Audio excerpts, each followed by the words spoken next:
goodness. Big move Monday. Look out. A way to end the tournament. All right. We are back to the Quad Pod, sponsored by Poseidon Strength as well as Adidas Wrestling. Here we get strong with all the equipment from Poseidon Strength, and on the mat we rock the 3 stripes. Kevin, very nicely rocking both sponsors. Shout out to Poseidon getting us the t-shirts and the hats, things that we will be wearing throughout our sponsorship. Really appreciate them. We'll have some vests too. Don't worry, Robbie. The vest will come. And Kevin is always wearing them normally on the show, so he's always ready. You can catch the doubles anytime from the Michigan man. But yeah, I'm actually coaching tomorrow morning. I'll be not doubles, but low singles and ankle picks. There you go. Shout out Forest Hills Central. There you go. Low singles and ankle picks. Low doubles and ankles. Gentlemen, we have, I want to say 90% of our men's freestyle team, and we've got our entire women's freestyle team. Final X, honestly, from a viewership standpoint, was great. I loved it. Thought it was really, really awesome. We'll obviously go through all the different matches, some of the different highlights, some of the storylines, things we liked, things we didn't like. But if this is the first time you're watching the show, we do a weigh-in. If it's not the first time you're watching the show, appreciate all the comments and everything else. If it is the first time you don't know, we weigh in. And the weigh-in, honestly, it's not always going to be about wrestling. Sometimes it's going to be about something completely outside of wrestling, as you'll see with Austin today. Sometimes it will be something with wrestling. It'll be related to whatever the hell we want, honestly, because we just like to kick off the show with some quick hitters. And that's just kind of how we do things. So we're going to weigh in first. I'm up first, and I'm sorry, but I got to start things off on kind of a sour note. Last week I did my interview with Aaron Brooks, and the steroid talk was kind of weird to me. And I guess because yes, I am an Aaron Brooks fan. However, if there was evidence of it, I certainly would have asked him about it. There were people that asked, why didn't I ask him about it? Well, that's why. Like, give me, like, did he piss hot like we've seen other wrestlers do?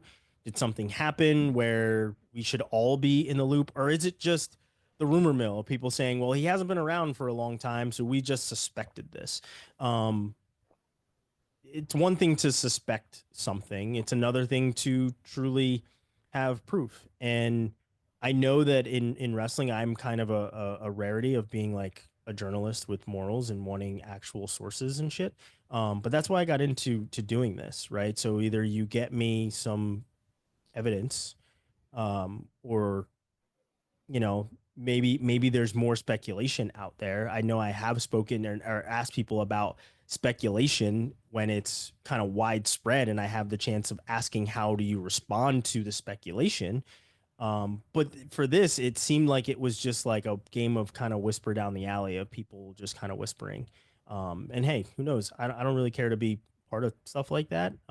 But if you would like somebody to hold people accountable, then maybe relay that. And obviously people didn't know I was interviewing Aaron. But like, talk to people that are doing things like this, right? That can maybe speak to them or speak to that person and ask if they want to speak about it. Because I don't really think that he has ever really shied away from speaking about anything, because he spoke about when he had a test come back negative with Bosch. And that's what I suspected everyone was speaking about. But outside of that, with Final X, you're going to have people that just love talking shit. It's kind of what they do. And I should say in wrestling in general, you're going to have people that want to shit on things regardless. It just kind of is what it is. And I'm not a part of RAF. I am friends with Izzy and want to see RAF succeed, because I think wrestling deserves a viable professional outlet. But Nomad's tweet kind of rubbed me the wrong way. One, because he's speaking in absolution with no actual evidence or know-how. I'm pretty positive he hasn't been in any of those meetings. So anything that he has gotten, it's a good guess. Yeah, I mean, like, to be completely honest, I actually have had a phone call with with Izzy. I actually have spoken to him, and I'm not defending it or saying any of those things. I just don't like when people speak in like absolutions on stuff like that, where they obviously do not really truly know.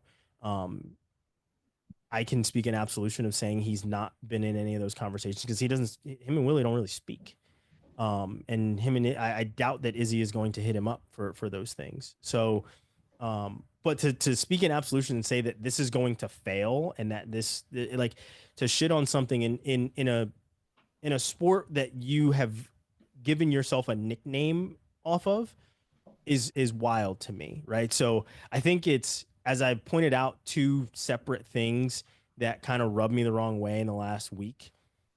It's more so just and obviously it is Twitter, so it's not real life, but it's more so the people that want to say that they want wrestling to grow, but yet at every single turn they get, they either want somebody to be held accountable for some rumor, or they want to shit on people trying to make progress in the sport that they supposedly love, or they, want to just talk shit for the sake of talking shit. So it's just like, make up your mind. Do you want wrestling to grow, or do you only want it to grow on your terms and with the people that you like? Because the last time I checked, Aaron Brooks bringing home a bronze medal for the United States was awesome, and I hope you cheered that.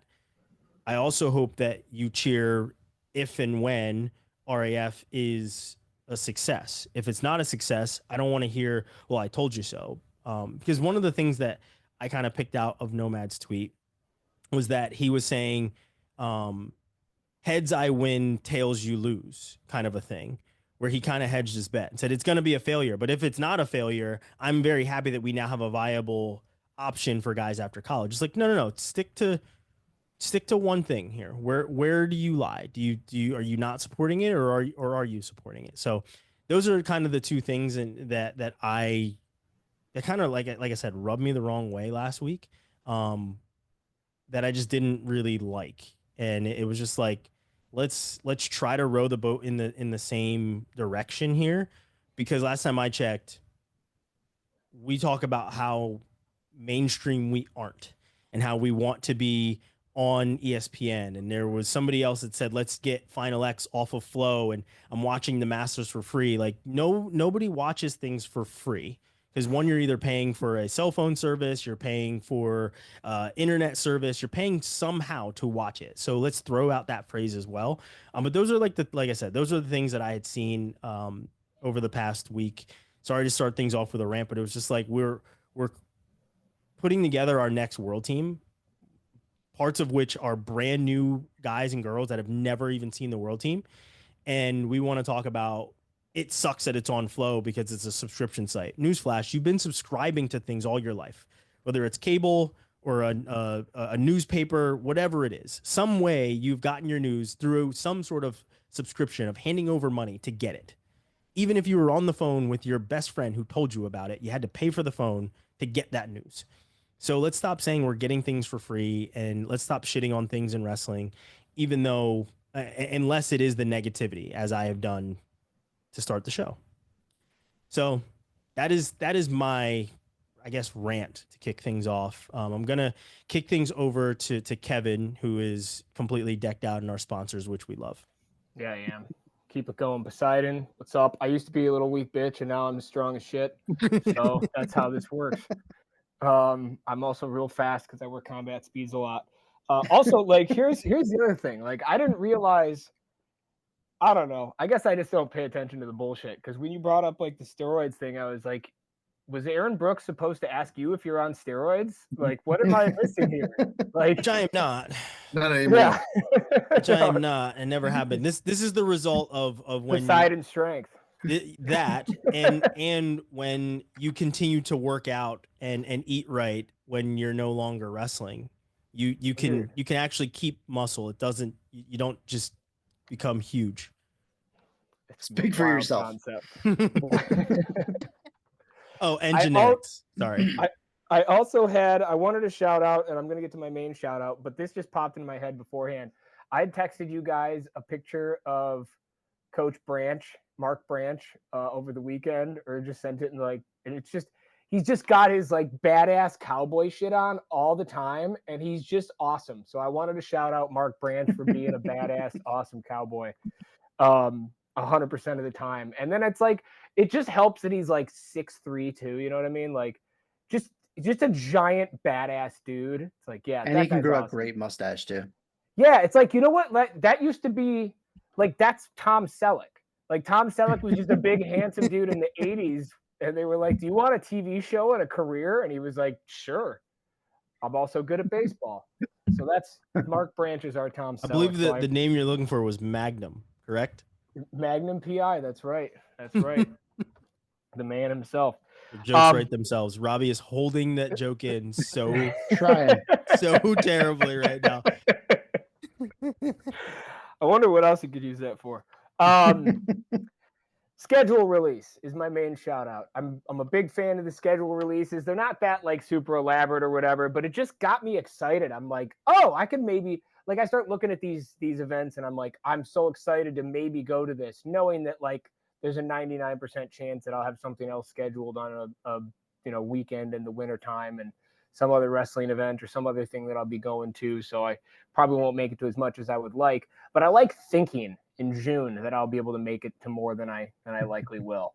So that's exciting. I'm very, very happy for that. Checking out to see what duels are going to be in East Lansing, what's going to be in Ann Arbor, some good stuff. Yeah. And we'll actually on a next show, we'll actually go through and kind of pick out some of the announcements that not so much the announcement we like, but some of the duels that we're looking forward to, right? Like we'll actually like pick through them. It won't just be like, good job letting us know who the hell you're wrestling.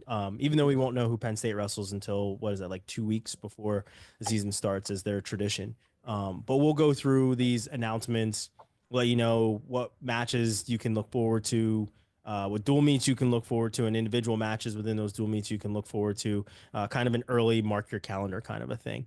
But Austin, the floor is yours, my friend. Weigh in. Quick little shout out.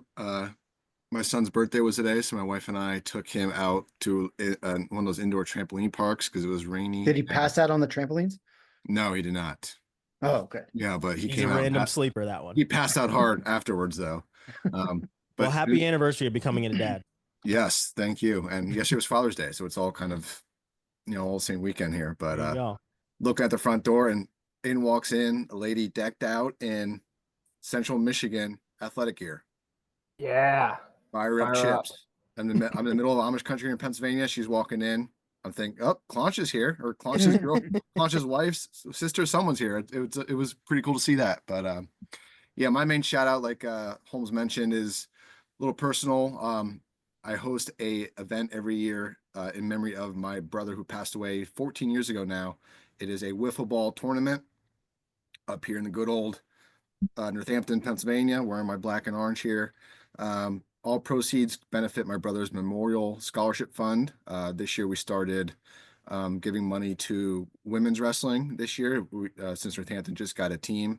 So I'm going to have Holmes maybe put that link in there. You guys, it's simple Google Doc, donate, send raffle items. If you guys want to send, wrestling gear, whatever, autograph stuff we've gotten in the past. Or if you're in the Lehigh Valley, show up and hang out. It's a good time. A lot of wrestling talk, adult beverages, things like that. Saturday, July 19th. Try and make it a family event. We have some cool prizes and 50-50 stuff like that. And it's also the same weekend as our community days here in not here, but in Northampton where I live. So carnival rides, games, fireworks, the whole shenanigans. Fun time there. So promoting that this week, and that is my weigh-in. Appreciate it, guys. Yeah, guys in the Lehigh Valley, make sure you make it out there. We will put the link down below. You can donate, participate.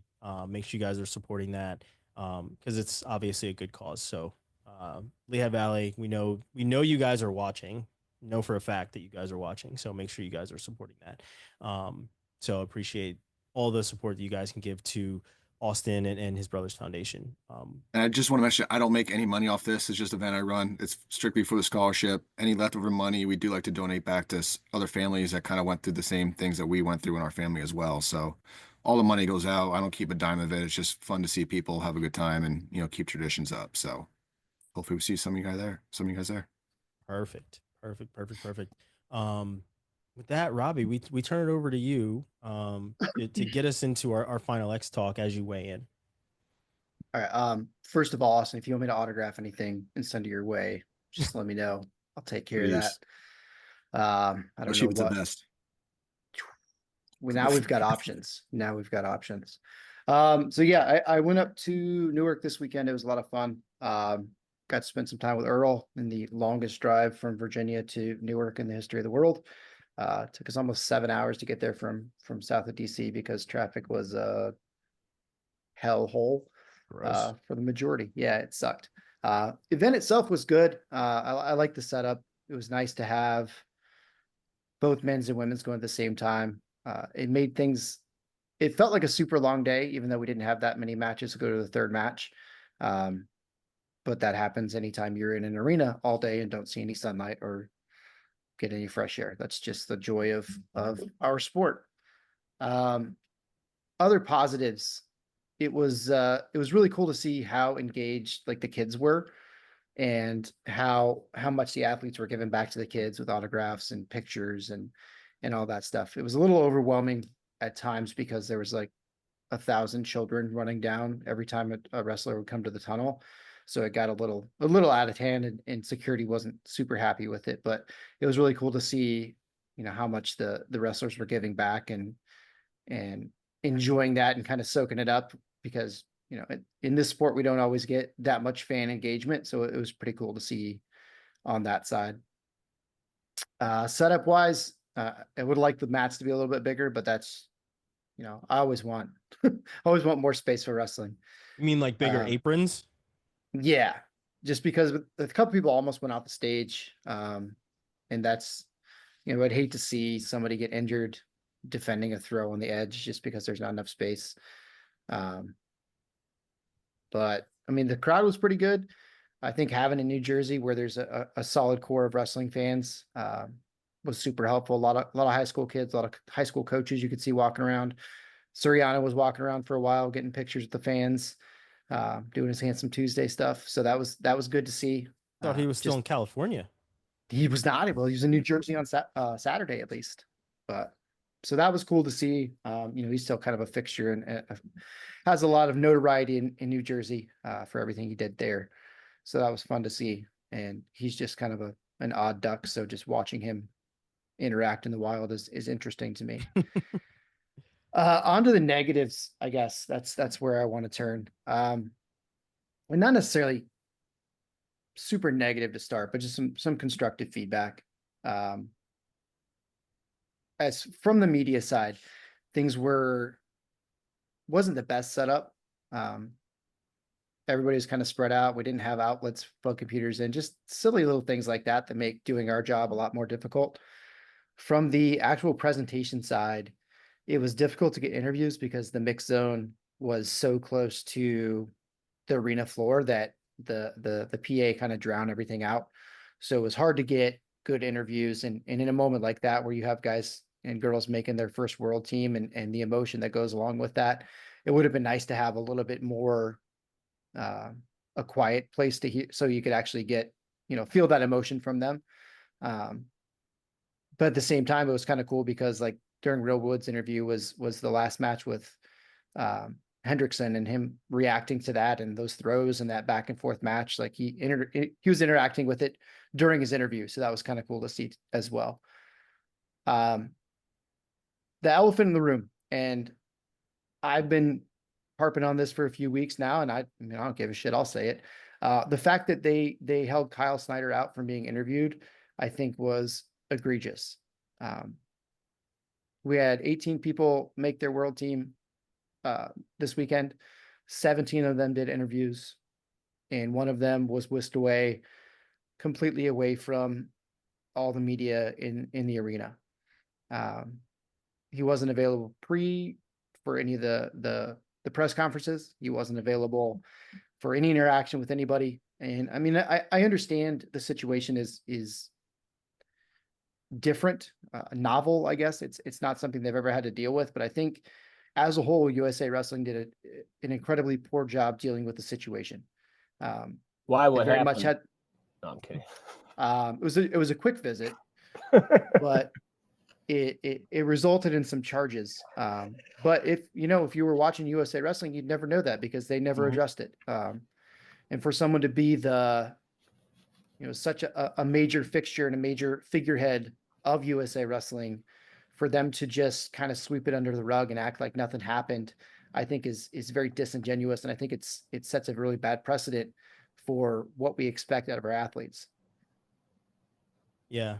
It's the thing that sucks is, I've had the pleasure of covering a number of different sports. I've been in the room and have met the NBA commissioner, right? I've met the former president of the Washington Commanders. Like, I have met people in very high ranking positions. It's not like a toot my horn kind of a thing. I have done things outside of wrestling and have seen how they work on a much larger scale.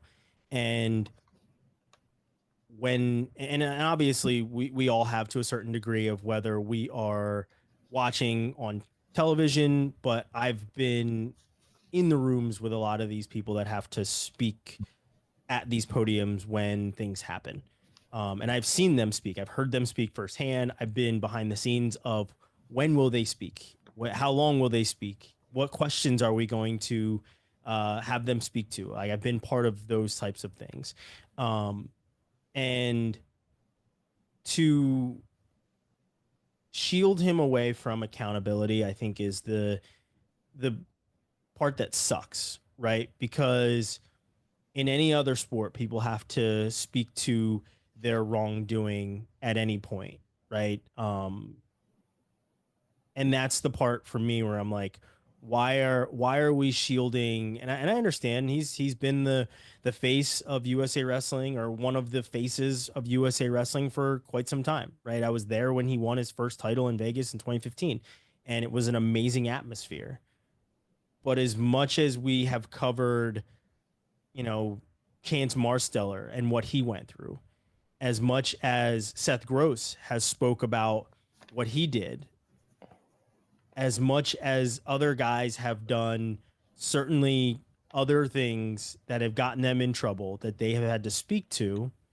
I mean, hell, I did an interview, and this isn't, as big of a deal, but I did an interview with Zahid where I asked him if he pulled Mark Hall singlet at NCAAs, right? So, like, he denied it and said that he didn't, and it wasn't something he did on purpose or whatever else, but he spoke to it, right? And it's not something that he did, I'm not comparing the two things, but like, it's something that happened that was out in the open and he had to speak to it.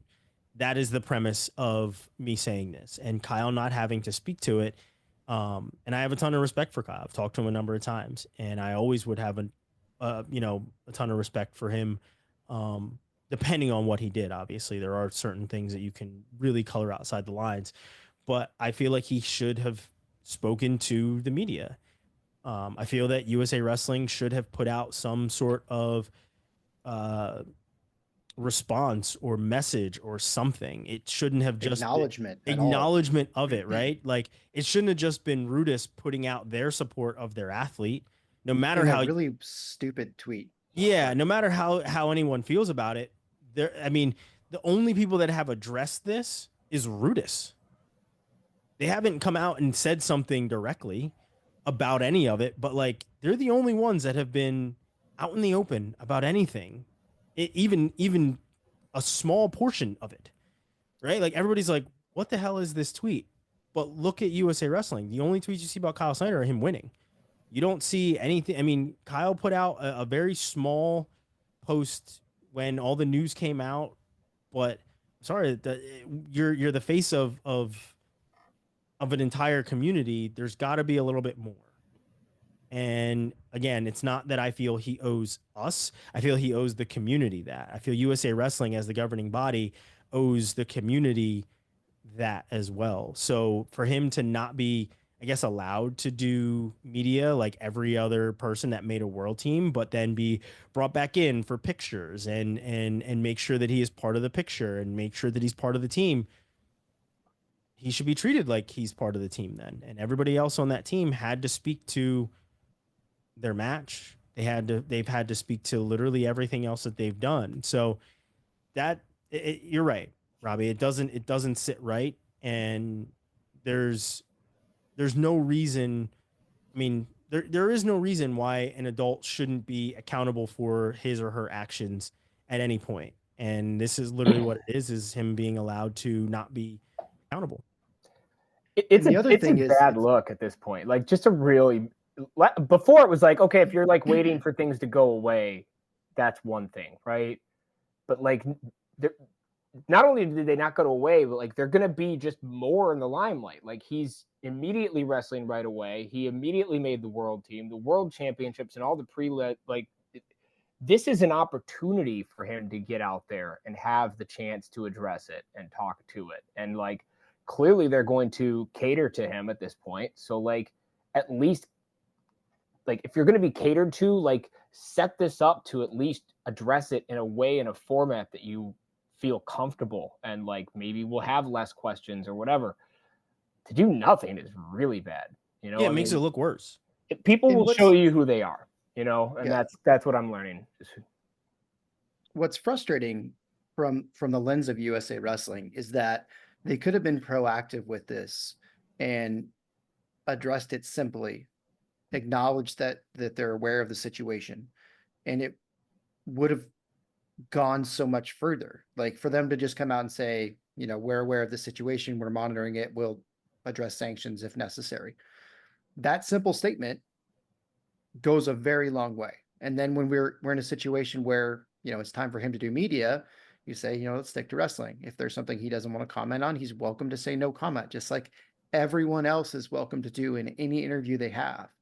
But to just whisk it away and be like, nothing happened, no worries, just forget about this, guys, it's not that big of a deal. Because that's what it's just being minimized. And that's what's frustrating to me. We're such a sport of accountability, and you know, we do things the right way. We preach this so much to the youth in the sport, but then we're not leading by example. Like, it happened. You pled guilty to it in court. Own up to it. Move on. Like, we can't just pretend that things don't happen. Yeah. And I feel like that's kind of a pretty good segue into something else that everybody was either arguing about or up in arms about or whatever else, clutch and pearls about, is the non-handshake between Josh Barr and Hayden Hidlay. And for people that are saying, look at this, they shook hands. No, like, Josh Barr, like, they kind of tapped hands at the end, you know, at the end of regulation. But everyone knows that the protocol of freestyle wrestling is you shake hands, you stand there, you allow your opponent's arm to be raised, you walk off the mat. You like, right? Like, it's just what you do. Like, I get it, and I will give full props to Josh Barr. I mean, I think at this point it kind of has less to do with him, because he apologized for it. He put out a statement about it, said he got caught in his emotions, which happens to everyone. We've seen people do it before. For me, it's the people that are trying to apologize for just like apologize for it, right? Like, it's another accountability thing. It's why we say that we are the way we are in wrestling, because we're not, you know, we're not babies. We shake hands at the end. We're not, you know, when the match is over, the match is over. And, you know, we allow to give grace to our opponent and honor the man in the arena and everything else. But then everybody's like, look, they slapped hands and no, that's how you shake hands with, you know, at the end of wrestling, at the end of practice, right? That's not how you honor your opponent at the end of a match. So again, full props to Josh Barr, because he came out and said what he had to say, and that was the mature thing for him to do. I didn't. Well, the 20-year-old could handle that. Exactly. That's what I'm saying. So people that are trying to defend it, he was like, no, like, I was in the wrong in that case, and I apologize for it. So like, I have zero qualms when it comes to Josh Barr and anything that he did. He was a stand-up guy about everything. But like, for anybody that's trying to apologize for him walking off the mat without shaking hands properly, like, I'm sorry, but you're in the wrong here. You're in the wrong here. Because even in a folk style match, you see guys, you know, they end up on the mat, they shake hands, and they get back up. They shake hands again, and they walk off the mat. We've seen multiple handshakes during a wrestling match, at the end of a wrestling match. So like, people trying to say, oh, watch this video, you could see it, they shake hands. No, they don't, and you know that they don't. It doesn't happen that way. If Jordan Burroughs would have done that to Jason Nolf in Penn State, the boos would have been 10 times louder than they actually were for that man. And there would have been so much more heckling of Jordan freaking Burroughs than there were for anything that Josh Barr did this past weekend. So that was kind of weird. What was it like? I mean, Robbie, you were there. What was the reception of that situation in the arena? You obviously sent us the video, and for anyone that does follow us on Twitter, those videos and everything that came from the event were all coming from Robbie. So great job for getting all of the interviews and all the different things that you got for us. But what was the atmosphere like during that match and when all that happened? I mean, Trent was electric for, very intense, both matches. Both guys were very intense. What was it like specifically for that match? And then we'll, kind of pick and choose what other matches we want to talk about after this too. I mean, they got a little chippy at the end of the first match too. So kind of coming into that second match, we knew that there was going to be some of that. I mean, it felt to me like the crowd was really behind Trent. Everybody was, excited to see him get through, and his it's infectious the way he acts. Like, he gets everybody hyped up. He does it with his team. He does it with, every situation he's in. He gets so amped up, and it gets everybody else on the same page. Now, did he play that up a little bit, and was it over the top? Absolutely it was. But that was also him in the moment being super excited. And he even spoke to that a little bit during his interview of, was probably did too much. It's not that big of a deal. Would have liked for him to shake hands, but at the end of the day, I'm just glad that I won. Kind of felt good finally beating a Penn State guy. And I think that was part of it. Like that was a big part of it too, is that, it was a big sense of relief for him to finally get through that hurdle, finally make the team, finally get past, a Penn State guy that was in his way because he hadn't done that before. So this is what there was the third one. Yeah, there was definitely some booing. But for the most part, it was more, I feel, just excitement for Trent and seeing his reaction and everybody enjoying that.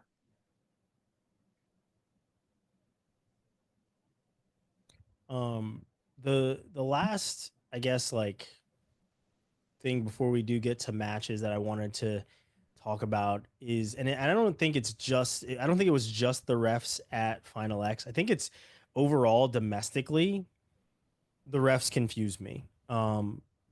Sammy is cream of the crop. Love him.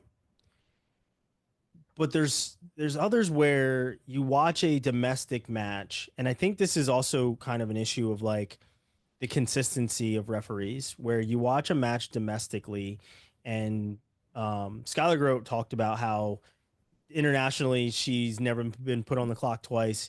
In the past couple weeks, she was put on the clock twice in matches.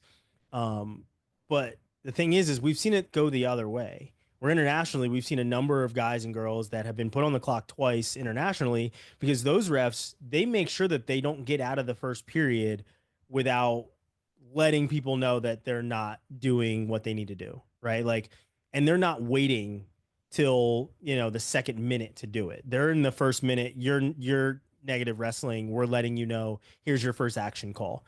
That's the thing for me. I'm just like, I feel like domestically, our guys know, and this is probably the same that can be said in any country, but like the guys and girls know how they need to wrestle so that the refs stay out of it, or at least don't hit them for passivity.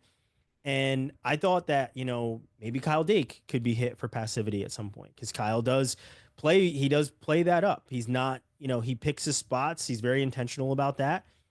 But I also felt, maybe Dake can step up his action a little bit more against the Heat instead of weathering the storm. But there were a number. I mean, Spencer even talked about it. He's like, I didn't score any points in the second period of either one of my matches, right? So I should have gone on the clock for passivity. So it's just like, that's the part for me where I was like, I don't really get it. Like, what's different? And not only that, we have referees here domestically that are on that international stage, they're on that world stage. And when you watch matches, when you get to worlds, they're pushing for action more so than they do domestically. So it's just very weird for me. Do you guys have anything on when you're watching matches domestically, you're like, wait, like, 30, we're 45 seconds in and neither one of these people have been warned yet. We're a minute in, neither one of these wrestlers has been warned yet. Have you guys noticed that it's very incongruent between our refs domestically and internationally? Yeah, there's times where I watch a match and there's one guy obviously doing all the action, but they'll warn both guys for passivity without a takedown being scored. And I'm not sure if that's part of the rules or if that's just kind of how it is. But to me, it's like, oh, I see one guy attacking, one guy attacking. My folk style mind thinks, oh, the other guy who's not attacking should get called for passivity twice, but that doesn't seem to happen. So again, I'm not 100% sure on the rules there, but to me, it's like the guy doing the action should be rewarded for that. Sometimes, I don't know if it's domestically or internationally, it's like, all right, just put both guys on it, call it even, where sometimes that's not always the case. Yeah, something that Aaron Brooks, before you jump in, Kevin, something that Aaron Brooks said is internationally they reward you more for holding center, which is definitely something that you see guys try to do more of. But yeah, it is very weird. Kevin? I was just going to say it's not even necessarily on that, but it's just inconsistencies across the board, right? I mean, it was the Bo versus Bo match, right, a couple weeks ago, where it was Bartlett had the other guy in the tripod, the quad pod or whatever. We're on the show, Kevin. Use the name. Yeah. Quad pod. There we go. And like he stepped out of bounds in an effort to finish the attack and then got called for stepping out of bounds. And it's like, I've seen that action so many times, and they always reward the offensive wrestler for being in that position and like trying to actually finish the move. So it's just like, that's unacceptable. That can't be the case. And then I don't remember what highlight it was recently, but it was another big, might've been like a Frank Chamizo match or something like that. But it was like that exact situation, quad pod, edge of the mat, guys trying to finish it. And then I think Chamizo actually like flipped the dude over or something, like got the points anyway. Yeah. But it was just like, yeah, this is dumb. This is another just blatantly inconsistent piece where it's like guys need to know where they can continue to attack and where they actually are in danger. I'm going to let Robbie speak to the example that's probably in my head and definitely in his, and it's the match we were just talking about when it came to refereeing. Oh, and Hidlay's match? Yep. I mean, I think there was a lot of inconsistency across the board. I think throughout, people didn't know what was going to be called passive and what wasn't. Coaches were getting really bothered. The WCAP coaches, especially, like the Kayla Miracle match, that there was a lot of reviews. First of all, that shouldn't have been necessary if it had just been called right in the first place. But like a lot of silly things that just weren't called in the moment, and like they were waiting on like a small position change, but like the takedown was already finished. And then inconsistencies with people fleeing, like Real Woods probably should have been dinged a couple times for not engaging with McKenna, and never was even warned for it. Like there's a lot of things like that. Like we'll definitely see that internationally. If you are not engaged, you're actively running away from a hold and not engaging, you're gonna get hit immediately. But we had guys running around for 5, 10, 15 seconds, not even trying to engage, playing the edge, and nothing was called. So it's frustrating to see. It would be even more frustrating if you're the one on the mat, not knowing how things are going to be called, not knowing what you're going to need to score because you don't know what they're going to do with it. I mean, I think we should expect better. Everyone just needs to wrestle like heavyweights, as it turns out. Score 34 points in a match. Yeah, that was a lot. That was an awesome match. I think the two that came to mind, three. You mentioned Real Woods not engaging. That was pretty crazy that they just kind of let him move about as he wanted to and evade Joey McKenna, and not get called for anything. The other one that comes to mind is the other two. It's the same situation. Is Zahid as well as David Carr dropping to knees in the zone or outside the zone, make sure they were grounded, whatever else, and them getting called for that. And then the last one is Trent Hidlay basically turned Barr for 4 because they were still up in a quad pod, but they blew it dead super quick and gave him a step out. And it was like, wait a second, like there should have Yeah. been continuation in that situation, but there wasn't. So just, I mean, I think we've talked about refs plenty of the inconsistency that we see, but like, and obviously from one ref to another, they're going to have their different opinions on what's action and what's this and what's that.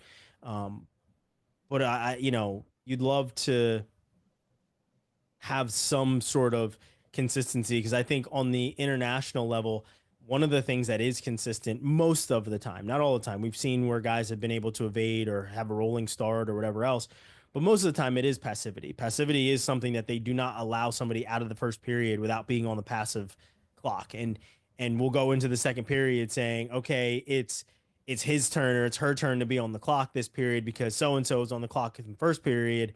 And sometimes it doesn't always go that way, but it certainly has, right? So it's just, let's be consistent. It's probably the same thing we can say in folk style, right? Of calling neutral danger or calling out of bounds or stalling, whatever else. But, I feel like at least in folk style, we only have one product to look at. We don't have a domestic and international outlook for it. So like, hopefully we can start to have, I mean, it's been this long, so probably not, but hopefully we can start to see some sort of consistency. We do have conferences though, and there is a difference between That the is conference very true. officials. That is very true. There are certain conferences that do not have the best referees, as we saw last year. Let's get to these matches. Before we break down the men's matches, were there any of the women's matches that stuck out to you guys for either good, bad, or ugly? I think this was the worst version of Kayla Miracle that we've ever seen, and not to take anything away from, I'm gonna butcher her name. I don't know what Kuchu. Not because she wrestled fantastic, and she genuinely probably should have won it in two, because she controlled all three of the matches from start to finish. Mhm. But certainly not the Kayla Miracle that we're used to seeing. So that one was a head scratcher to me. And then the other one was Jakara pulling it out after losing the first match to Nettie, and just the adjustments that she made. Yeah, I was, when you're watching from home, you got the dual screens up, and match 3 for Jakara came around, and I'm like, I guess Jakara finally showed up in match 3 because you look up and it's 8-0. You're like, this is the world champ. This is the world silver. Like, this is the person that you think is going to be showing up in match 1. But like, I think, and it's the same that we said on the men's side. The youth movement on for both men's and women's is heavy right now. It's there. It is very apparent, and we're seeing it as, I think, and I'm sure most people follow Helen. If you go see the video that Helen put out on Instagram, it's literally all the girls on the team kind of like in a huddle looking down at the camera, and Helen says, I'm really bringing up the average age of this team right now. Right. And it's just funny because I'm sure that a lot of the girls that are on this team now with her were watching Helen win gold, right, and make history, and now they're teammates with her, right? So like, it's pretty cool to have that kind of full circle moment, as it probably is for PJ Duke to be on the same team as Kyle Snyder. You know what I mean? Like, to be on the same team as guys like that.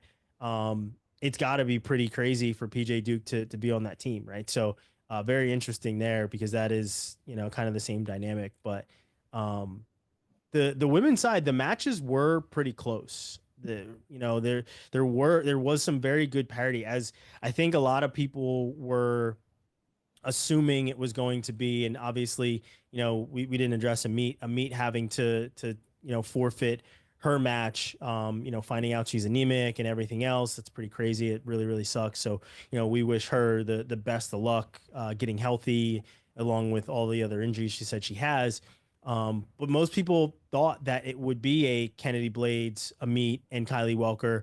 And you can even throw Macy Kilty in there, obviously, because Macy at 65, that would be kind of a murderer's row at that back end of the team.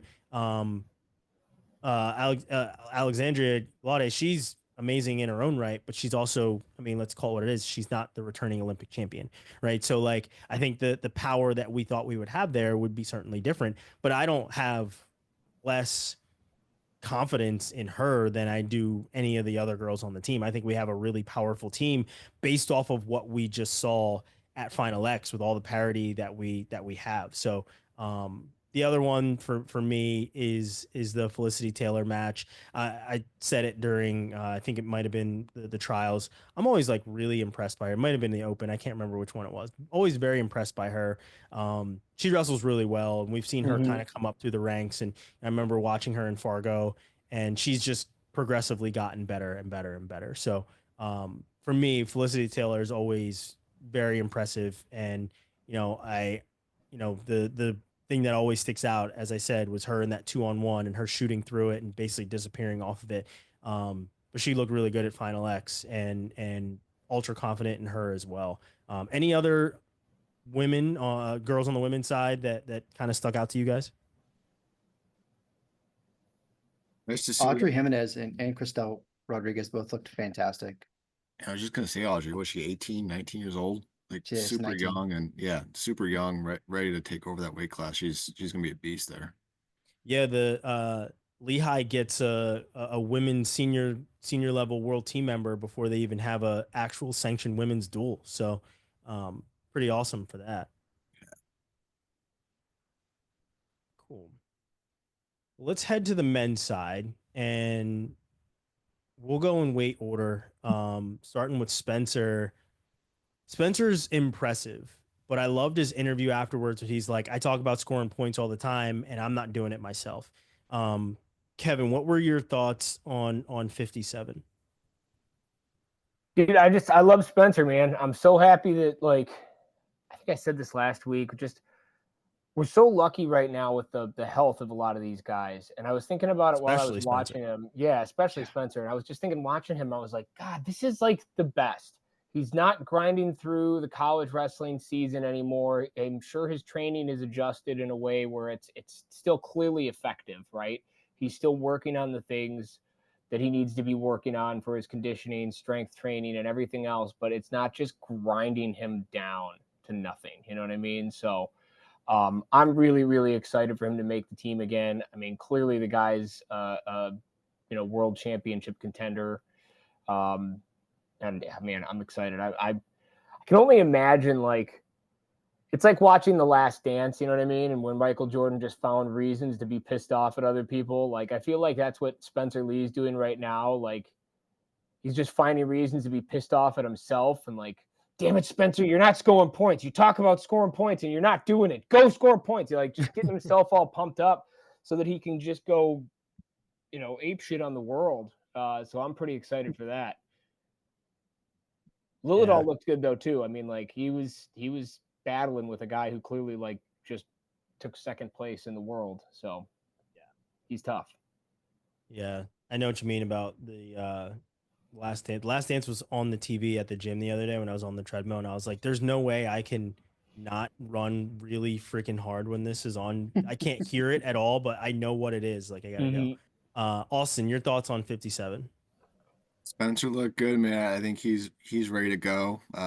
Few gut wrench turns in there. You're still going back to that well, which is kind of his strength there. I hope he keeps developing that and get a few turns in world events, and it goes a long way. I mean, obviously, right, but doing it is the hard part. And if he can keep grinding those out, getting takedowns and scoring more points like he's talking about, I think I don't see anyone really beating him. He's going to be really tough to beat, and it's good to see him again. To Claunch's point, how healthy he is too. He's always battling that knee injury in college, and being healthy now, at least that we know of, he looks really good, and he looks strong down at 57. And I think gold is in his future here for world championships coming up.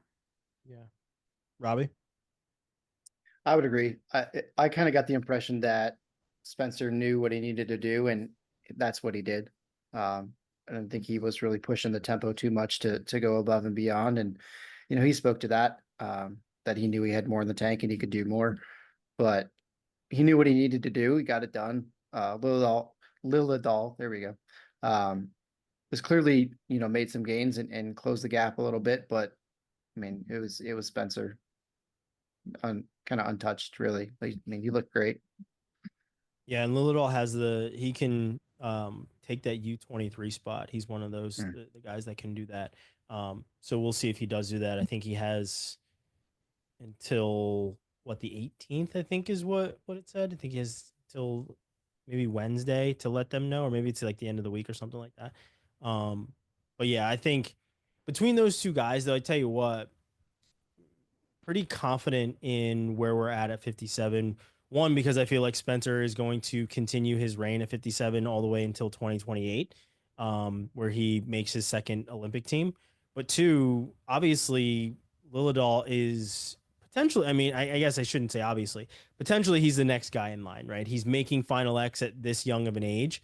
So I feel like we should be in pretty good hands at 57 for a good bit. Even though we have been, right? We've had really, really tough guys at 57. We'll see obviously what happens at 57 when the Olympics comes back around.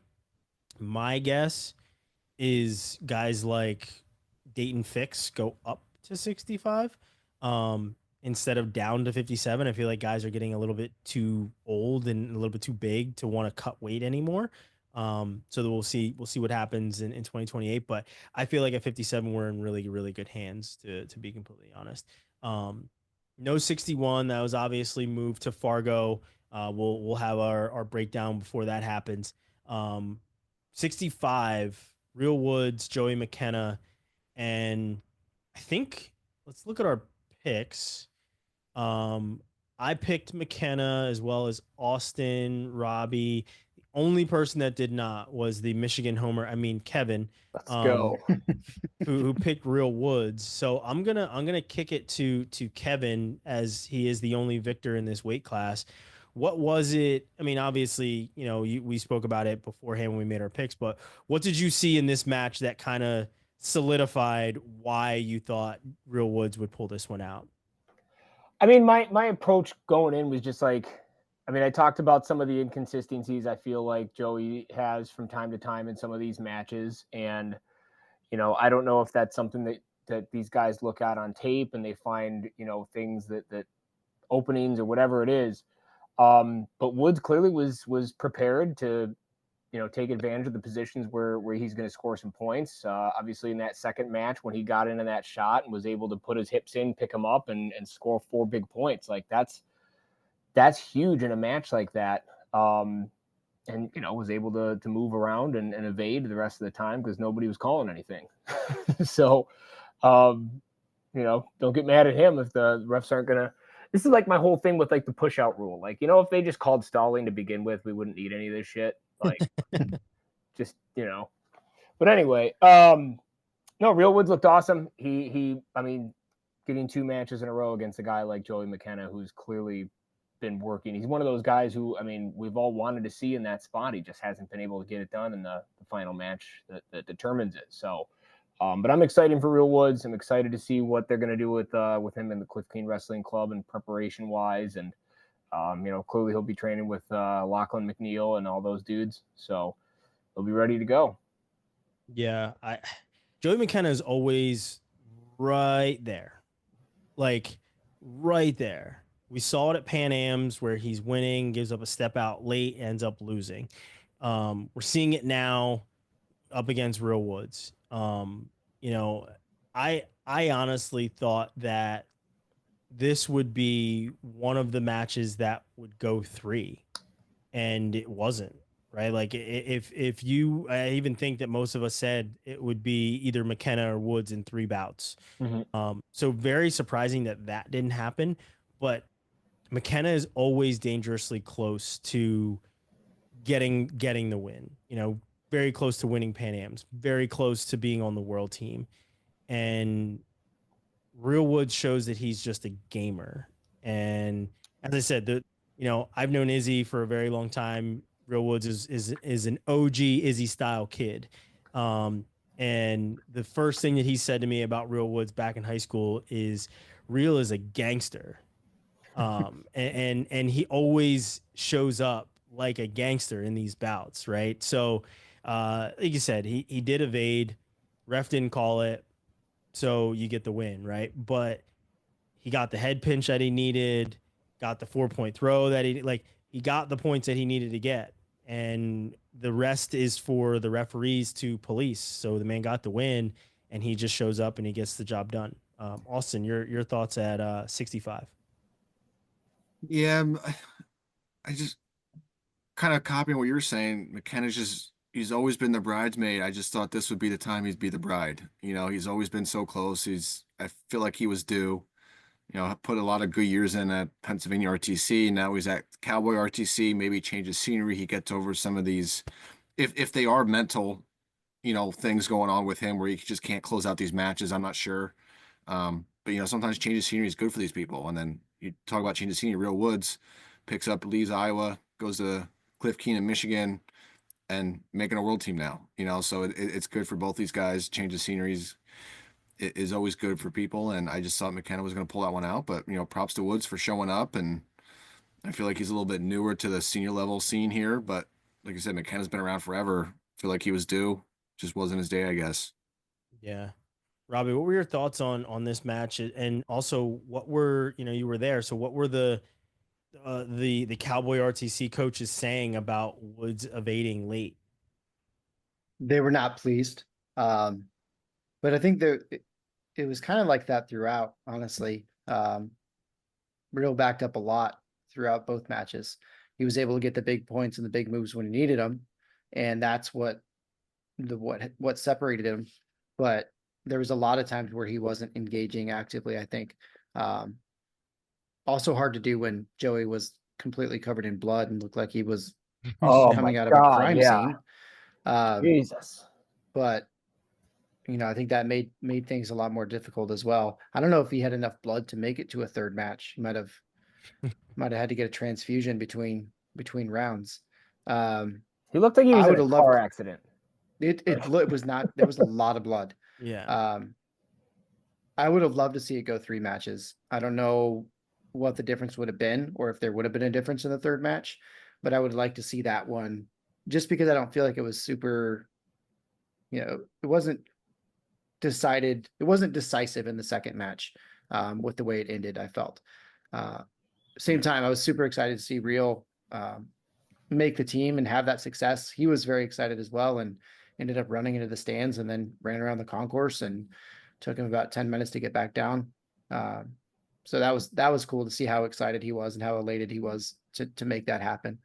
On the other note, McKenna's shirts were amazing, and I wish I would have gotten one. The donuts were very well done with a cowboy hat. It was excellent. Yeah. Yeah, he has some pretty big wins. I think, was it back in February, he had a win over Olympic silver medalist whose foreign name is completely escaping me right now. Mm-hmm. So he has done it on the next level. I just don't think that we've seen him as much, obviously, as McKenna, who has been in the mix for so long. 70, it's the headline, man. PJ Duke. That was wild. PJ Duke. Not one of us picked PJ Duke. And let's be honest, like, there weren't a lot of people picking PJ Duke to beat Yanni, right? And the wild part about this, and Robbie, you were there, so you obviously can't hear commentary, but Jordan Burroughs is like, there's levels to this. And Yanni is like the best. And like, he was high praised for Yanni. And then PJ Duke's like, that's cool, I'm here too. And 17, he wasn't in the first match though. Was not there at all. But like, hey, listen, kid needed his learner's permit. He got it. Then he drove off in a Bentley. So I was very impressed with how he rebounded. It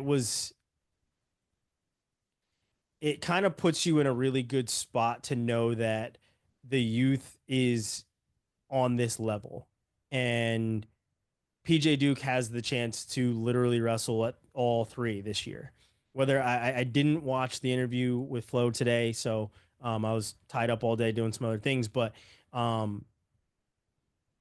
I would assume he's doing all three. I don't think he's going to relinquish any of those spots.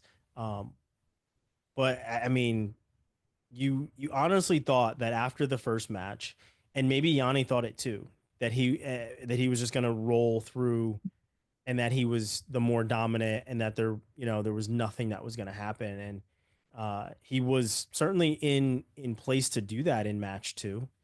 And that duck to that 4 though was just Yeah, filthy. that's ridiculous. Yeah, that was real pretty, and nothing was the same after that. Dude, Yeah, what was? Go ahead, Kevin. It was the wildest. It was surreal. Dude, Yanni's a 4-time NCAA champion and world silver medalist. Like, Yeah, think of the gauntlet that PJ Duke has run in the last month.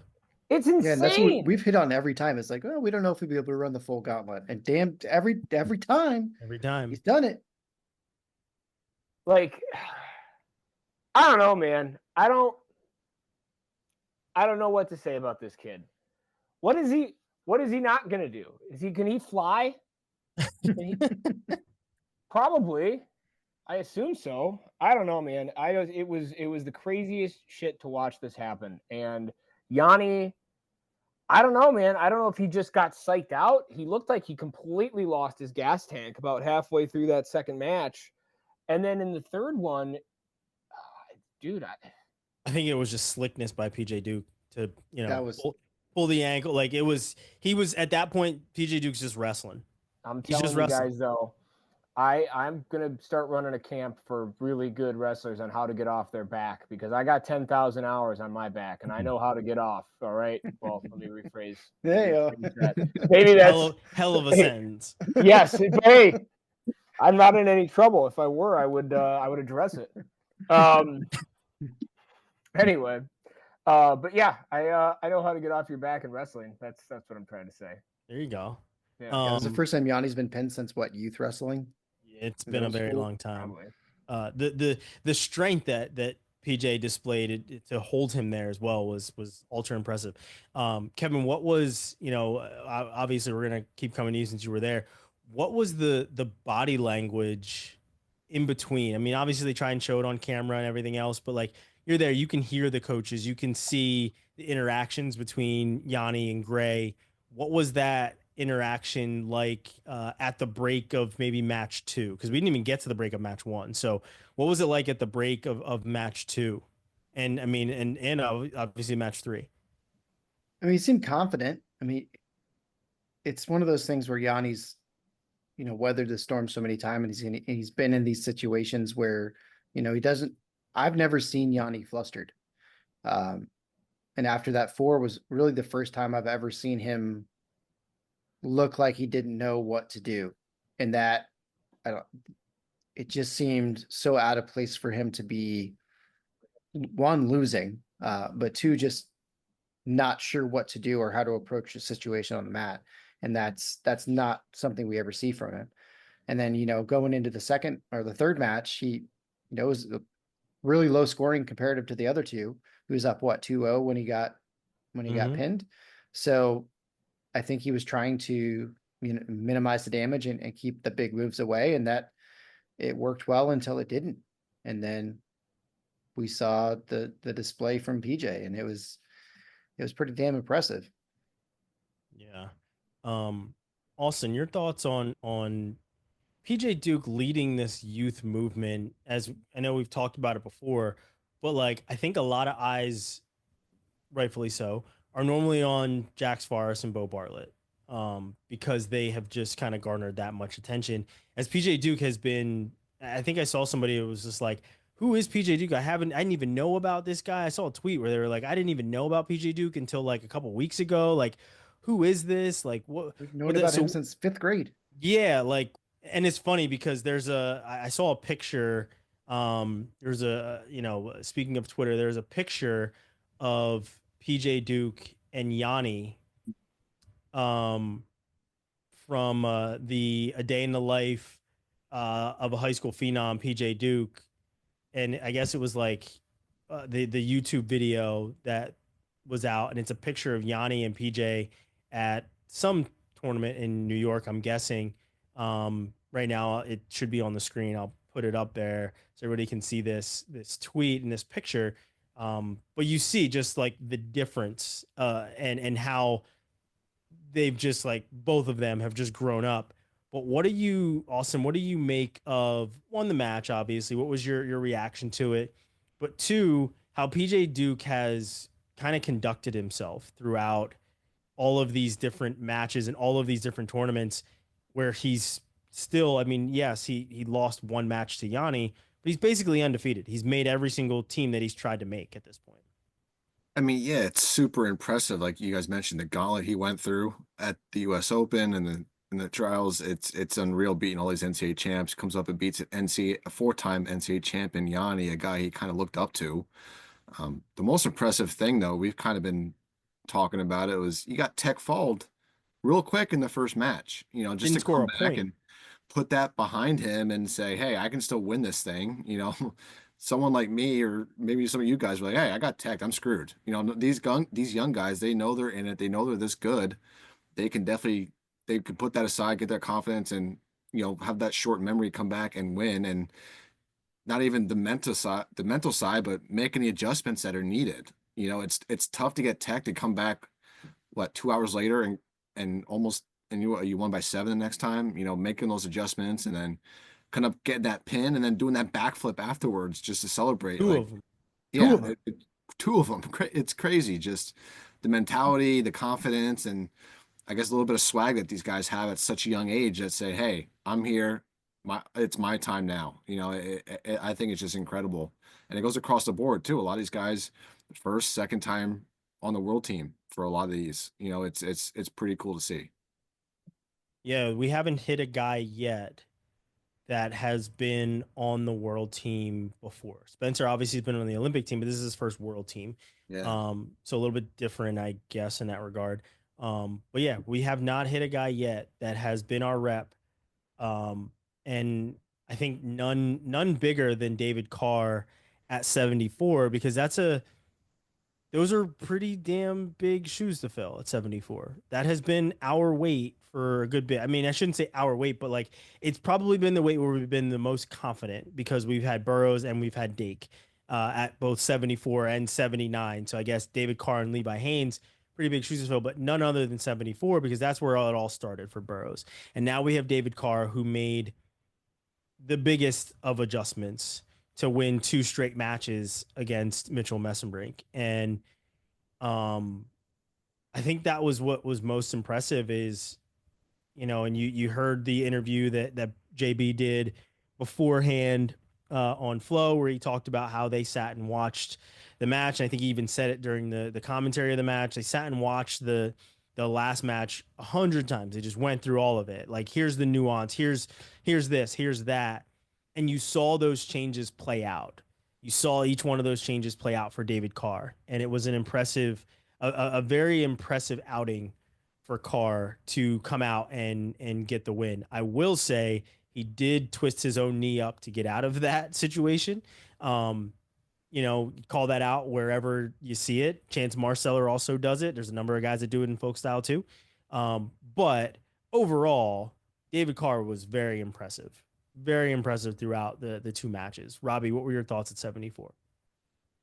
Super impressive, super composed, kind of dictated the pace of the match, and that's very difficult to do against Messenbrink because he's so in your face and aggressive, and David kind of took that to him, took that fight to him and got him out of his own element.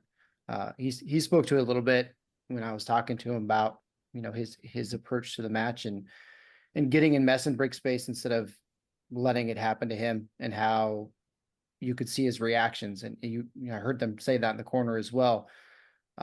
Also really cool to see Nate Carr coaching him, but that's just an aside. But you could still see, not a man to be messed with, by the way. No, he scares the shit out of me. He put me into a wall the last time I saw him, and I wasn't even doing anything. I was trying to say mess with him. Nope.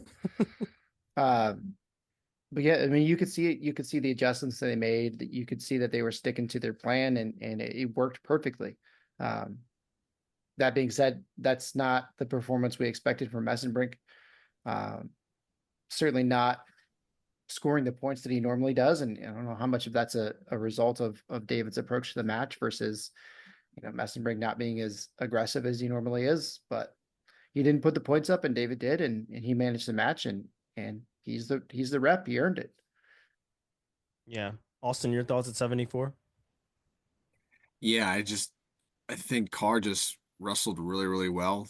Obviously, it looked kind of took Messenbrink out of the match. It's very rare to see Messenbrink almost, I guess, gas a little bit, right? He's usually the one that has a little more stamina by the end of the match, and it looked like Carr was kind of picking his spots and hitting them and finishing when he needed. That first match, you need the man up and get that takedown, and he did. Just rare to see Messenbrink almost, like I said, you just kind of seem a little more tired than his opponent, which is very rare for a guy like Messenbrink.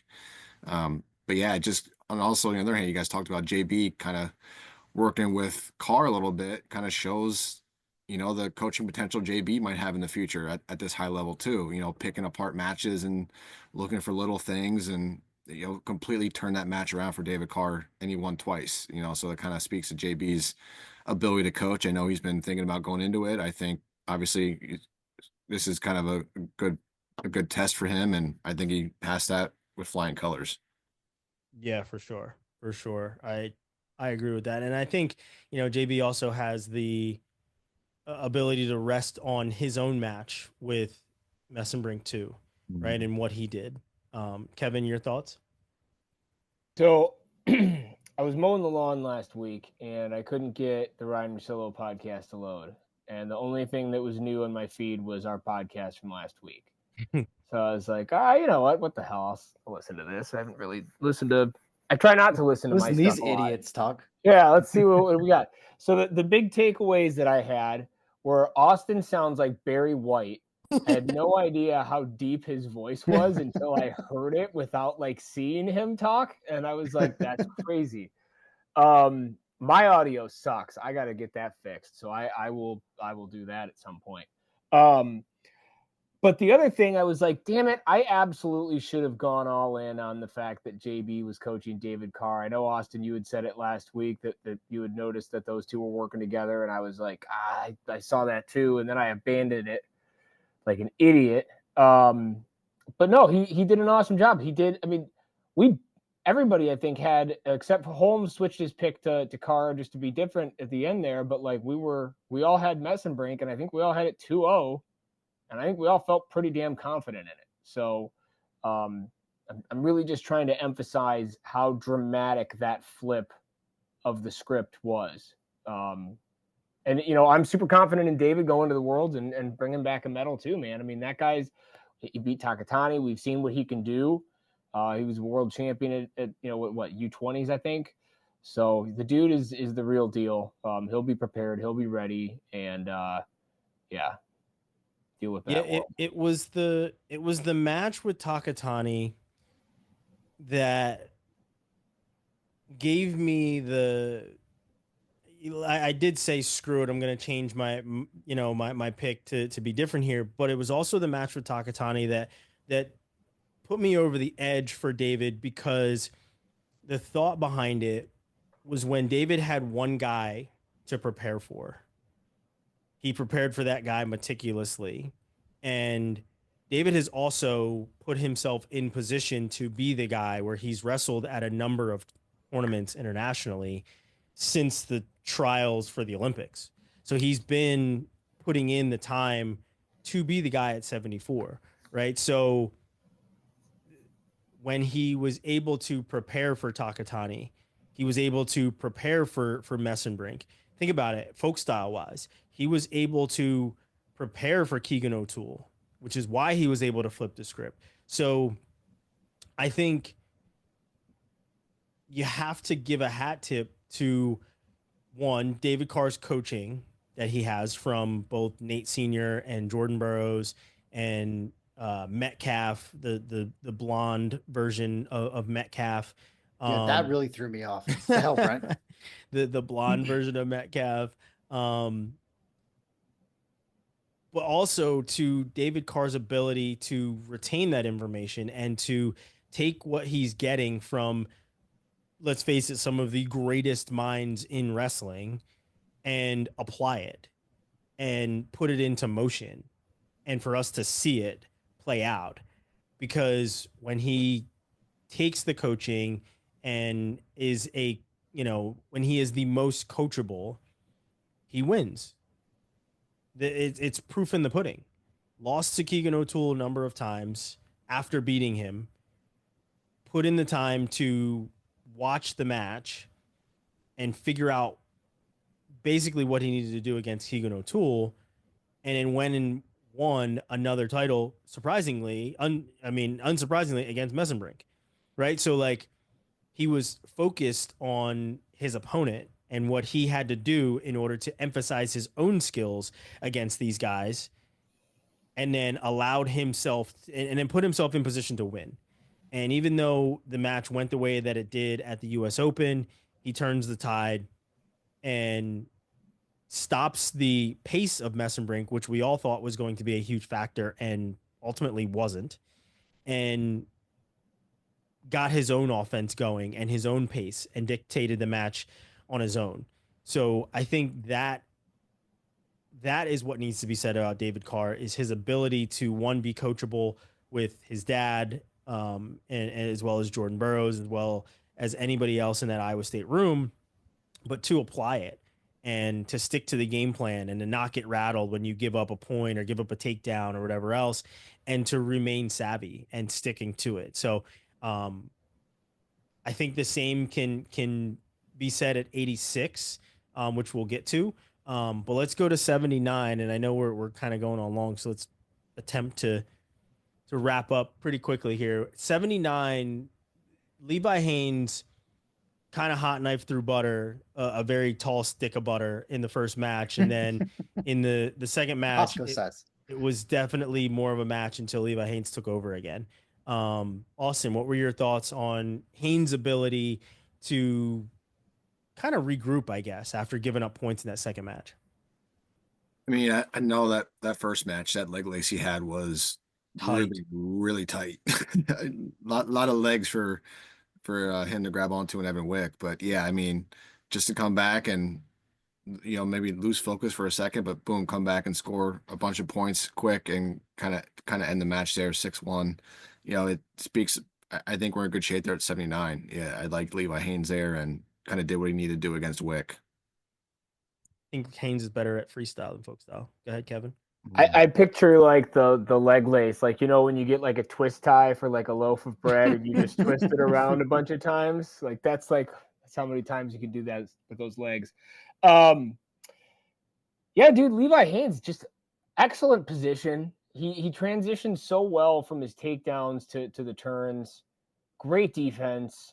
I mean, it's almost boring to watch because it's just so fundamental and basic, but it's done at such a high level. And the dude is massive. Like, how in the hell was he a 157 pounder? I mean, Jesus Christ. For multiple years. Right. Yeah, I'm excited for him, man. I think I got to figure out how this works, because I think if you go to seniors, he can still choose to do U23 technically.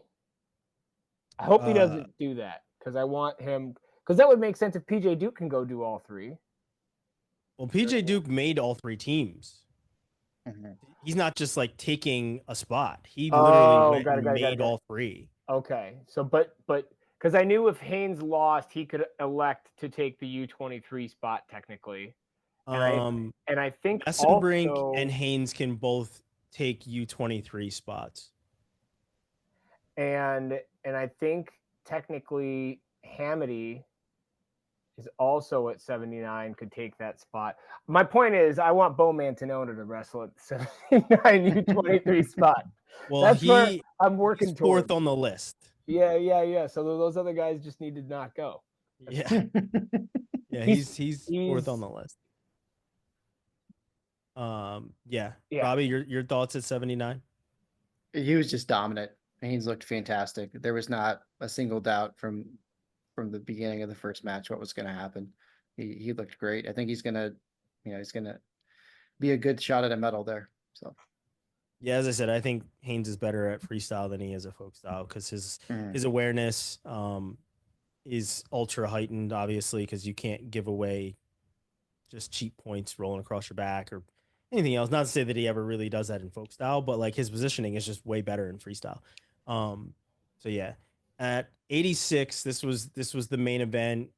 Zahid over Dake, beats Dake 5-3, and then 4-1, and his gas tank was never an issue. Did not look like his gas tank was ever an issue. So I think the things that I think it was you, Austin, that said something about, new atmosphere, and it's probably something that David Taylor wanted to get right because he knew it was going to be necessary wrestling Kyle Dake. Because Kyle Dake is a snake charmer when he wrestles. He is a snake charmer. He is not. He is methodical. He's not. He makes sure that he kind of lulls you to sleep, and then he strikes.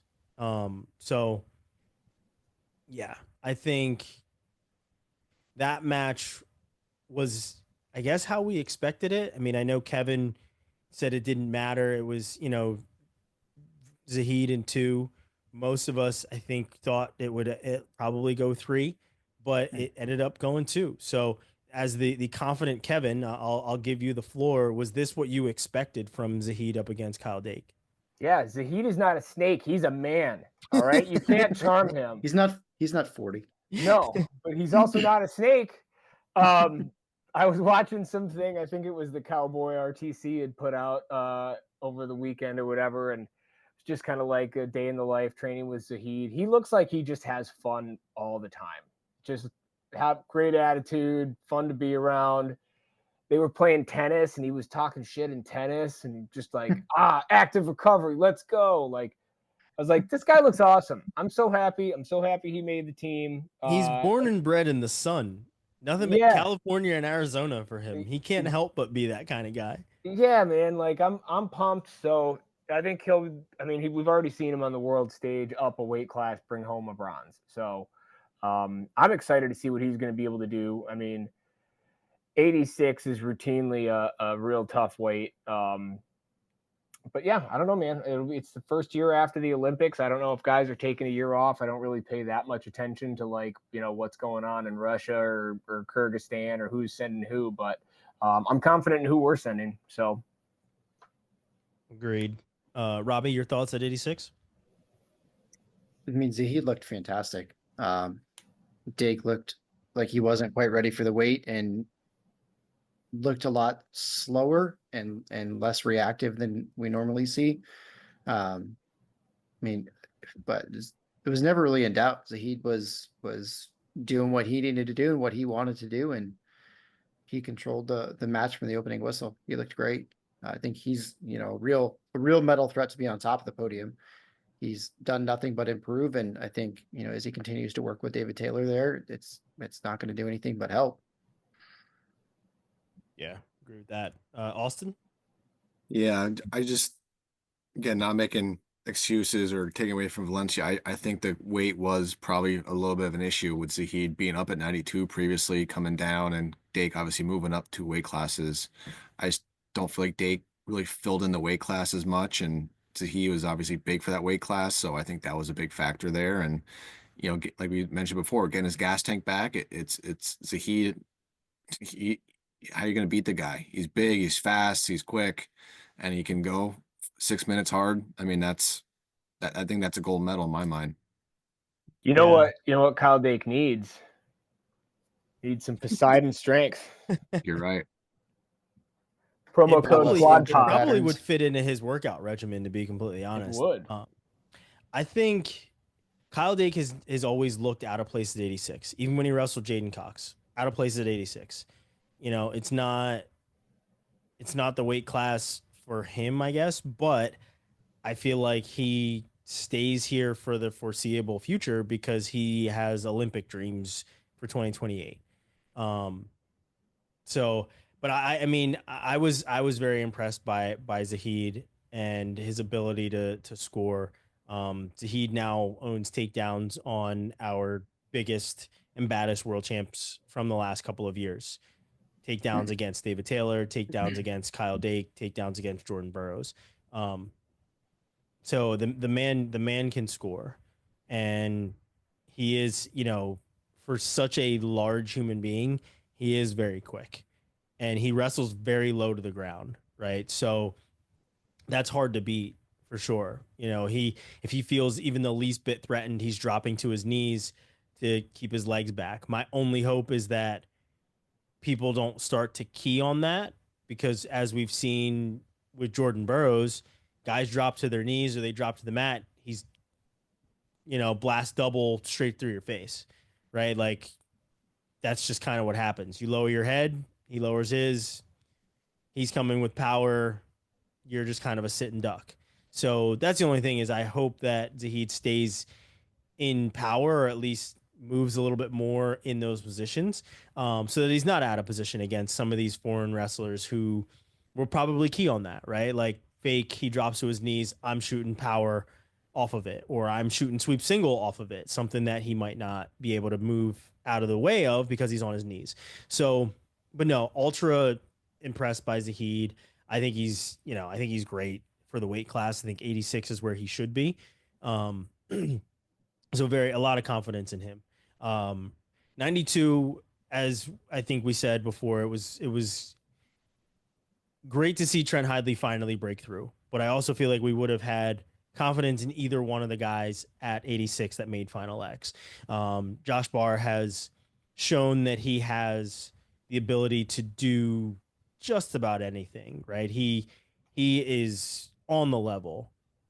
But I also was very impressed by Trent's ability to score both with and without his underhook, and utilizing it both offensively and defensively, as we saw, right? It's almost like his hand stays out and ready for an underhook or to catch something or whatever else. Like, it's amazing how that right side hook is utilized. He's very, very good with it.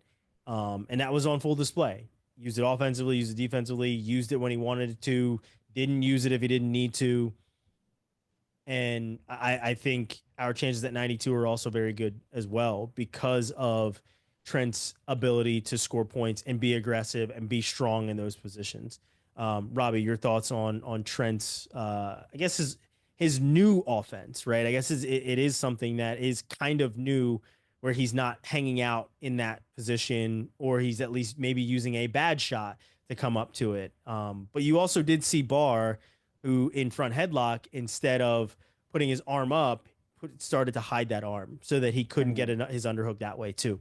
So what'd you make of that match? I mean, it was kind of what I expected. Older, more experienced, stronger man strength. Trent Hidlay, I think, kind of dictated everything that throughout the match. He definitely has more offense off that underhook. We've kind of hit on that before. That's something he recognized throughout international competition in the last couple of years, that he needs to adjust. And, that's part of where he's fallen short when he hasn't made the world team, is relying on that too much without having offense. So made those adjustments, and now he's on the world team for the first time. Super happy for him. I mean, I'm very happy to see that he made it. It was awesome to see Hayden was there with him. I commented to Earl on the way home that so I love the relationship that those two have, and that they are always wanting the best for each other, and always wanting each other to have success, and that they would very clearly give up their own success so their brother could be successful. And I think that speaks a lot to the people that they are, and the family in general. So Agreed. Austin, your thoughts? Yeah, I mean, I think that those matches kind of went how we thought. Props to Barr for closing the gap a little bit. Hidlay was pretty physical. They both were pretty physical. I think that's going to translate pretty well for Trent moving to the world stage here. So I like his odds, just like Robbie said, at the World Championships here, and I think it's another medal for USA. Kevin? I like how we're just assigning medals. We did it, guys. We won all of them. We're confident here. We're confident people. I bias. like it. I like the confidence. Dude, he's a brick shit house. Like he is this like when he was doing like yelling stuff after it, I was like, oh my god, like there's muscles I didn't know existed in arms that are just like popping out of his arms. Poseidon strength. Poseidon strength, baby. Quad pod promo code. Let's go. I don't know. I've always just been like terrified of when he puts it together on the freestyle scene. I think it was the RTC Cup when Cliff King Wrestling Club wrestled the Wild Pack or Wrestling Club or whatever. And yeah, Trent Wolfpack Wrestling Club. Excuse me. Yeah, I knew that sounded wrong. I'm an idiot. So anyway, he goes out there and he beats Miles Amin, who I think was fresh off his first like world bronze medal at 86 kilograms. And I think he was a sophomore going into his sophomore junior year in college at that point. Now it's like, this is going to be something to deal with for a minute. So yeah, I'm pumped he finally made the team. I did pick Barr, but I figured Hidlay was probably going to get done. So, and he did. So good for him. Yeah. Like I said, I'm very confident in Trent. 97, and I think everybody kind of pointed it out, at least on the broadcast they did. Kyle Snyder was basically standing straight up wrestling Hayden Zilmer. It was very weird. It wasn't something that we're used to seeing from Kyle Snyder. Instead of being down in a wrestling stance, he's usually very good positioning. Not to say that he wasn't in very good position here, but it was different, right? And what is he? He's obviously preparing for past Hayden Zilmer. Not to take anything away from Hayden Zilmer, but he's Kyle Snyder. He's been this is his 11th straight world team, right? Like, this is just what he does at this point. So the stance thing for me was the difference. Robbie, I know you were, I think for some matches you were sitting right behind Penn State, or at least standing right behind them. Were you behind Penn State for this one? And did you hear any? I mean, they don't really even coach. They don't really even say anything. They don't say much at all. So. No, even during the break, they don't say a whole lot. I also think Kyle's seasoned enough that he knows the adjustments he needs to make, especially against somebody who's nothing against Hayden Zilmer. He's not quite on the same level as Kyle Snyder. So it's exactly what we expected. He dictated the match and made the adjustment to wrestle somebody who's a foot and a half taller than him. And I think that was what we saw with the stance. Yeah. Kevin? Yeah, I honestly, I wasn't listening with the volume on, I guess, at that point, because I didn't even notice the stance. I just noticed he was kicking Hayden Zilmer's butt. And it's like, you could walk on your hands if you want, Kyle. I mean, you're really, really good at wrestling. And he managed to get it done. Probably because Hayden Zilmer's so much taller that you didn't realize Kyle Snyder wasn't in a stance. Yeah, I'm just like, all right, whatever. But no, he's beaten Zilmer before. I mean, Zilmer was down at the weight a couple years, and I think that was part of the reason Zilmer bumped up to begin with, right? Was to kind of get away from that. But more power to him. He got it done. Clearly his training wasn't as affected as I thought maybe it might be. And he'll represent the United States at the World Championships. I don't really have much else to add to it. Yeah, it wasn't a Hayden Zilmer pick just to be edgy as one of our. That's another thing. We have a lot of faceless accounts in the wrestling community, and that I'm realizing as our follower count starts to trend up, I'm like, there's a lot of people that have wrestling Twitter handles that have AI pictures all over the place. But yeah. I'm the wrestling general. Say with your chest. Yeah, I know. Wrestling's Ultimate Warrior. It's just like it's just so funny. Like every day I'm like especially like during Final X. Like during Final X we were getting a good amount of followers. To appreciate that. But it was also really funny to like look at the people that were following, and it was just like, oh yeah, thanks Kaylee Gray, thanks Willie. Who the hell is Wrestling Trump? Right? Like what the hell, right? Like you're just getting all these different accounts of people that people that you don't. So it's been pretty fun. Maybe because for my own like personal account, I stay out of that side of things for the most part. But anyway, it is what it is. Austin, your thoughts on Kyle Snyder's wrestling stance and maybe what he's preparing for up against Hayden Zilmer. Yeah, it was a little unique in my opinion. Definitely not Kyle Snyder like. I'm not sure if it was something because Zilmer is tall, like you guys were mentioning, or if he's preparing for something else internationally. I'm not sure. It looked a little more Russian stance to me.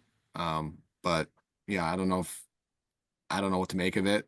We'll see if it sticks or if it was just a one-time thing. But Snyder did his thing, and that hasn't really been tested in a while at the American level, domestically, I think. But yeah, we'll see what happens. Hopefully he keeps training, and another world medal added to his catalog. Yeah, yeah.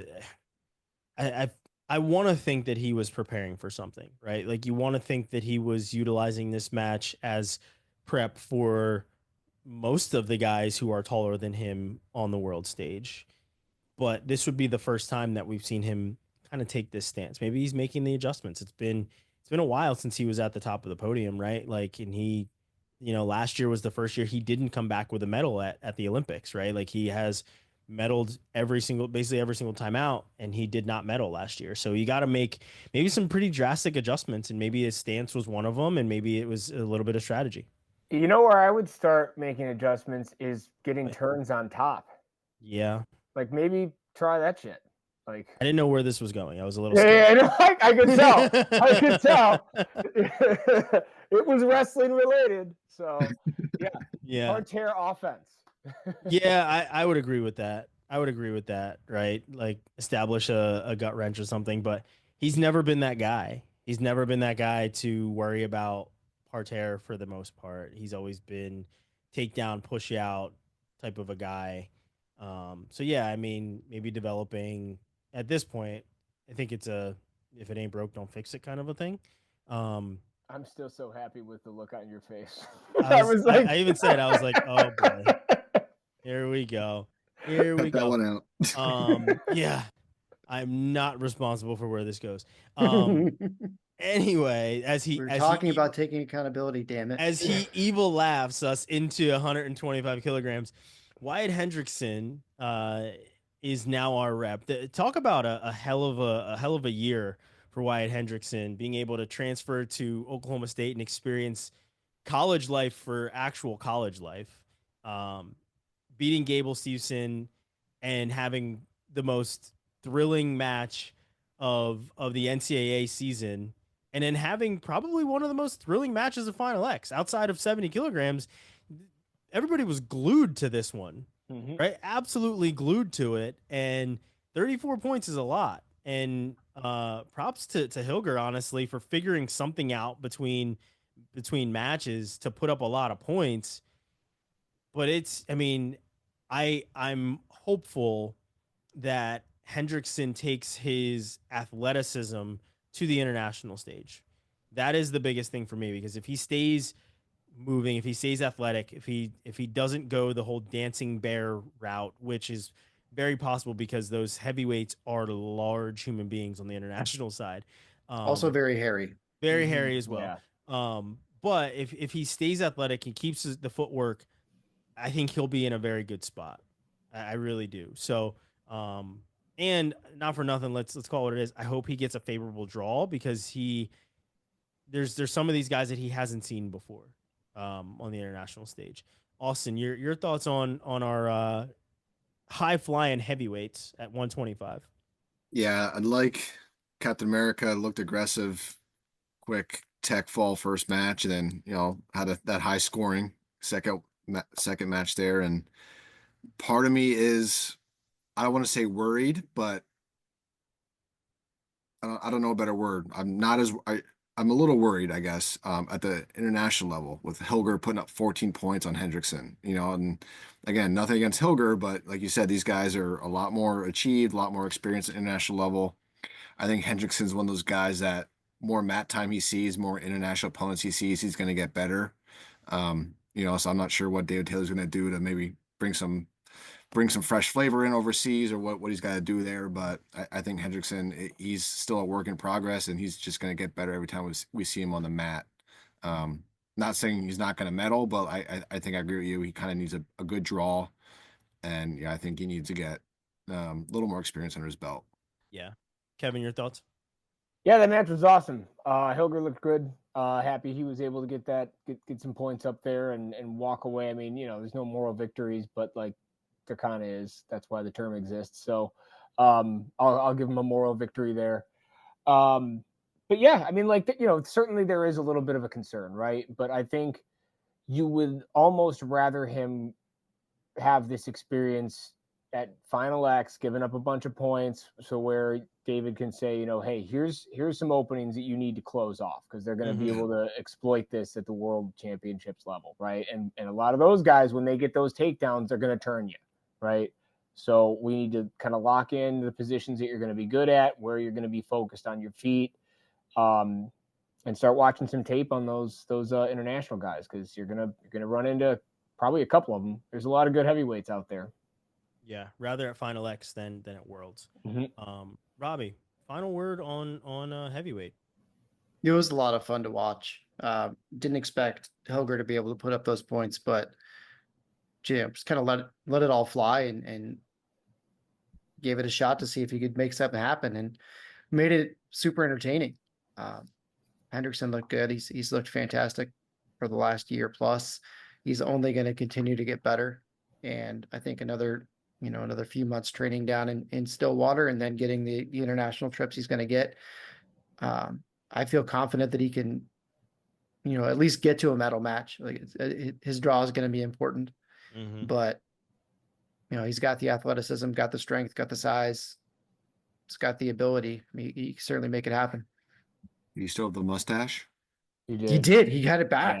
Yeah. I thought because so. I told him, right? He watched the show.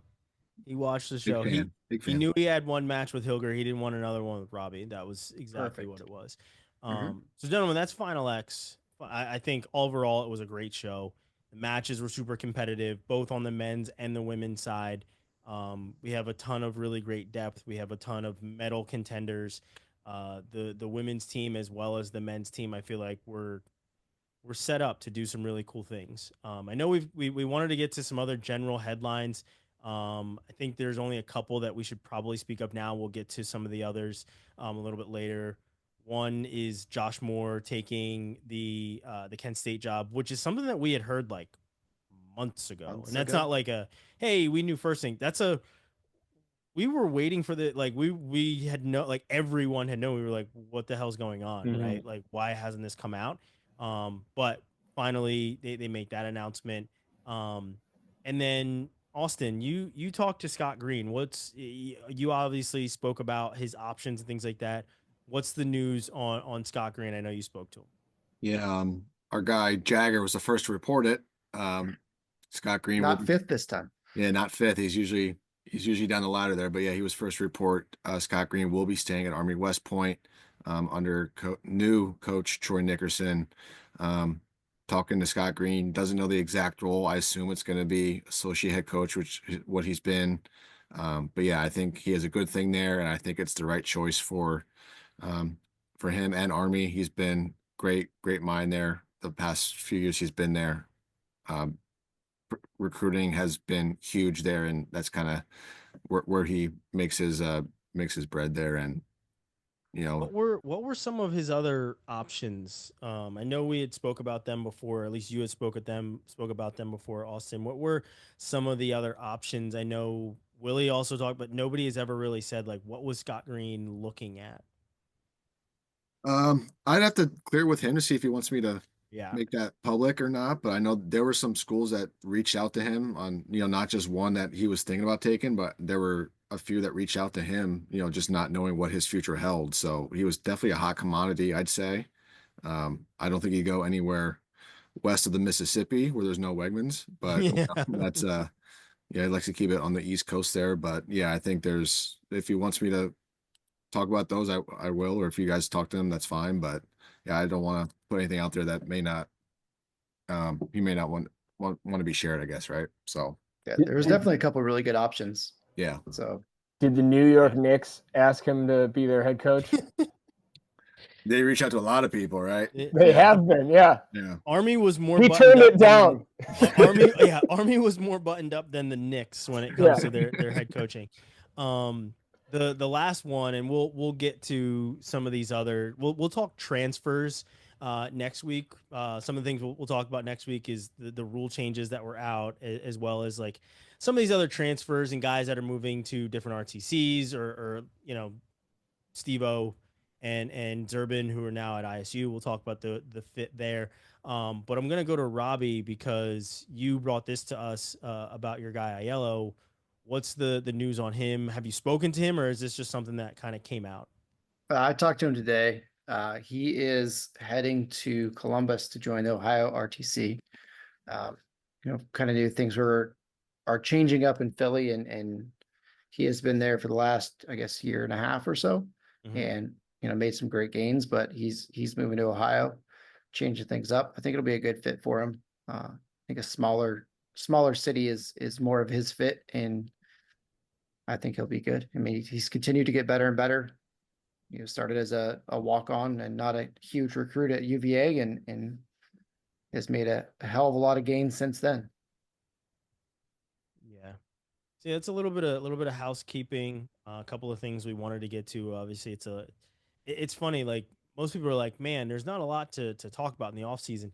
This off season has given us a lot. I think we'll get to as I said, the rule changes and then some of these other transfers and things like that. And if they're a fit, we'll also look at, something that Kevin loves with all these, the announcements of the schedules and some of the matchups that we like, on the next episode. And, but for sure, like if there's questions about anything from anyone that is watching, put them in the comments, send us an email. All of our information is literally down below. Follow us on Twitter, either us individually or our overall account, where I think we'll most likely be engaging more on our separate accounts. We'll utilize the Quad Pod one to promote the podcast and put out content and things like that. Probably a lot more personable to just kind of reach out to us individually. If you do send a message to the Quad Pod one, we'll get back to you, whether it would be me or me just talking to one of these guys to get you the answer. But feel free. We normally record. It's a Monday night. We normally record on a Monday. So if you do have any questions or anything about something that happens throughout the week and you want us to speak to it, send us a message. Like I said, either on Twitter, send us an email, on either our individual accounts or whatever else. And we'll definitely get to it. We'll address it. We'll even, if you want us to, we'll even say that it was you that asked us to address it, and we'll get to it. But we appreciate, honestly, all of the support that we've had so far, all the subscribers. Thank you for subscribing. If this is the first time you're watching our show, we appreciate it. If it's the fifth time and you've watched all 5 episodes, we appreciate that as well. Keep liking, sharing, commenting, favoriting everything that we put out, and follow us on either Instagram, Twitter, listen on Apple, Spotify, or watch us here on YouTube. And also hit up our sponsors, Poseidon Strength, as well as Adidas Wrestling. We've got tons of shoes and tons of things on Adidas Wrestling. Use QP25 to get your discount over there. And then obviously with Poseidon Strength, use Quad Pod on their website, or just let them know that you found out about Poseidon Strength through watching the Quad Pod. So, as I said, love each one of our sponsors. Particular place in my heart for the guys at Poseidon Strength, because it is owned by a guy that I graduated from college with. So to see somebody from a small school create something that's really, really awesome, is always really cool. So happy to have them on board, as well as Adidas Wrestling. We rock the 3 stripes on the mat, and we get really strong with Poseidon Strength. But that's it for episode 5. Appreciate it, everyone watching, listening. We'll see you again next time. Peace.